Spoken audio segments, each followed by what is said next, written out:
Я прочитаю вам «Слеза Осетии». Пришла война, сынишка обнял маму, я ухожу, не мне сидеть в тени. Я буду гнать с земли священной гадов, и до той поры, пока звенит материнский плач под нашим небом, под палящим солнцем, под дождем, буду гнать фашиста хлесткой плетью. Я тобой для этого рожден. И, выйдя, исчез в пучине ада. Не увидеть старому отцу своего единственного чада, а война не близится к концу.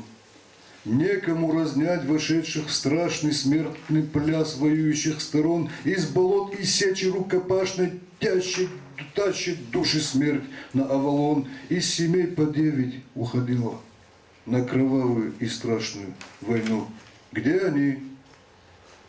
А где-то их убили. Кто бы сына матери вернул? Безутешные девушки и вдовы, бесполезные взгляды и слова, каждый день от писем похоронных мокнут дедов старых рукава. Все покрылось в черной одежды, горы с неба рухнуть собрались, реки не текут по руслам прежним. Травы ржавым соком налились.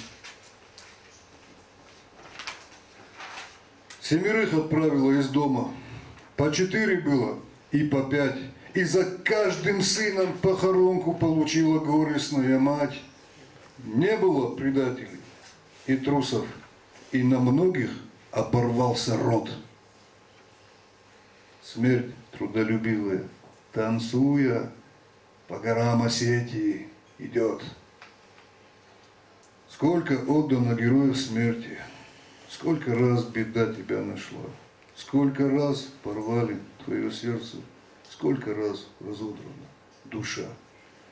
Героям павшим посвящаю и тем героям, что вдали от поля боя сына ждали и помогали, чем могли, по 7 сынов своих, отдавших во имя мира на земле.